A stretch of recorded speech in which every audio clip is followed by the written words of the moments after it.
Welcome to the Golden Gems podcast. Today we're taking a deep dive into Kevin Hart, the industrialization of vulnerability and the $4 billion laugh, examining how the comedian transformed personal trauma into a kinetic, multi-billion-dollar empire. And our mission today is really to look at Hart not just as a comedian, but, well, more as a business construct. The sources we analyzed argue he transcended that entertainer category a long, long time ago. Right. He positioned himself instead as a media conglomerate, Heartbeat, which is now valued north of, $650 million? His career isn't just about art, it's a study in ROI. A study in maximizing ROI by, and this is the key, strategically monetizing the self. That's the core tension, isn't it? Hart's ambition was never simply to climb the Hollywood ladder. It was to, own the company that builds the ladder. He is, to use the term from the sources, a kinetic asset class. He literally creates value just by moving, just through sheer output. Exactly. But while that business structure is so modern, the fuel for that engine is it's Nice. deeply historical. It's psychological. Absolutely. To really understand the scale of the empire, that $4 billion laugh, you have to first go back and explore the desperate, frantic energy of the boy who learned that being funny was his only real path to survival. So let's start right there, with the foundations of his psyche, which seem to be rooted in this intense absence of stability in his Philadelphia upbringing. The sources lay out this incredible dichotomy. You had these two wildly opposing forces in his childhood home. On one hand, you have his mother, Nancy Hart, the systems analyst. Right. She imposed this rigid, almost military-like discipline. She worked at the University of Pennsylvania, very meticulous financial mind, and she gave him this relentless structure, a framework for control. And that structure was in a constant state of war with the chaotic trauma coming from his father, Henry Witherspoon. And we're not just talking about typical family dysfunction here. Henry's cocaine addiction, his frequent incarcerations, it made the Hart household what the sources call an unpredictable theater of pain. So his childhood was just a series of high-stakes, real-time adjustments to constant crisis. It had to be. It forced him into the role of being the observer, the mediator. So while Nancy's discipline gave him structure, Henry's chaos, well, that gave him the material. He learned that if he could make his mother laugh, he could diffuse a situation, at least for a moment. And that immediate high-stakes feedback loop is really where you see the beginnings of his specific kinetic comedic style. But when he first tried to turn that into a career back in the early 2000s as Lil Kev, it was, by all accounts, a complete failure. A very specific kind of derivative failure. He was just mimicking the alpha energy of that era. You know, the Eddie Murphys, the Chris Rocks. But he's physically small. That kind of aggression, it must have just rung hollow. It did. The industry just dismissed him. They saw him as like an alt comic, but without the necessary edge for that lane. And he was rejected pretty spectacularly. I mean, relentless booing, and then that infamous story of having chicken wings thrown at him on stage. So what was the switch? What allowed him to get past that and find the voice that now defines his entire brand? It seems it was a moment of just complete psychological surrender. Exactly. He realized his power wasn't in projecting an alpha he wasn't. It was in, and I love this phrase, weaponizing his own humiliation. He accepted the role of the beta, the overwhelmed, confused, physically limited guy in a world that's always too big for him. And that acceptance right there, that's the foundation of the $4 billion laugh. But before he could really turn that vulnerability into IP, he had to survive this incredibly brutal rite of passage. Let's talk about that New York period, the so-called comedy hazing. It was a crucible. The risk of dropping that alpha persona was, well, annihilation. The veterans there, Bill Burr, Keith Robinson, and especially the late Patrice O'Neill. Patrice. They subjected him to this relentless, targeted roasting. It was designed to just strip away all the artifice. They weren't attacking his jokes, they were attacking the facade. And O'Neill, the philosopher-comedian, he became the main antagonist, right? The phone book incident is legendary. Throwing it at Hart mid-set and screaming, read it, there's better material in it than what you're saying. Yeah. I mean, it sounds like pure cruelty. It was cruel. But Hart looks back on it now and calls it a form of love. And you have to ask yourself, is that just him myth-making to justify the pain? But the sources suggest that for Hart, it was necessary.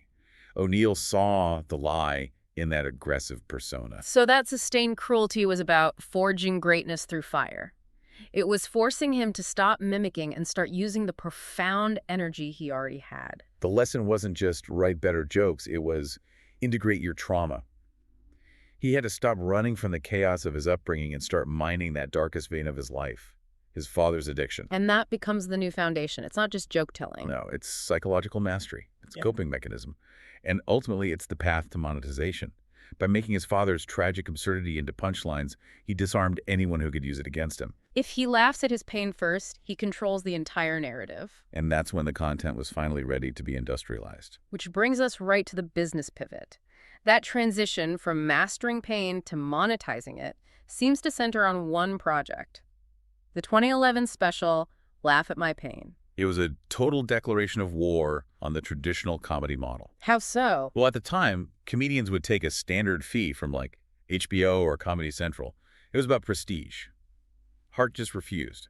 He self-funded the entire production. And then released it theatrically, treating it like a summer blockbuster. A defiance that paid off immediately. It grossed $7.7 million in a limited release. Proving two things. One, his audience would pay a premium to see him. And two, The content revolution was on. He proved that vulnerability, as long as it's packaged with that high-octane kinetic energy, is a universal currency. and that energy was everything. He'd take a classic comedy setup like a bank robbery, but instead of being the cool criminal, he's detailing financial ruin and his own inability to cope. All delivered with this incredible, sweating intensity. That proved the Hart character, the frantic little man, could anchor a whole narrative. And that insight leads directly into his film formula, pairing that character with a massive, stoic, straight man. Ice Cube in Ride Along, and then most profitably, Dwayne "The Rock" Johnson. The formula works because it's a physical version of his internal conflict, the small, chaotic spirit against the overwhelming world. Right, and the Jumanji franchise just cemented his global superstardom, grossing nearly $1 billion. His role in it is pure meta-commentary. He's a high school star trapped in a tiny zoologist's body complaining about his lack of cake. It's his entire brand distilled into an action comedy. But the real industrialization wasn't just starring in the movies, it was owning them. This is the shift from entertainer to boardroom shark. He was consciously building Heartbeat into an entire ecosystem for content.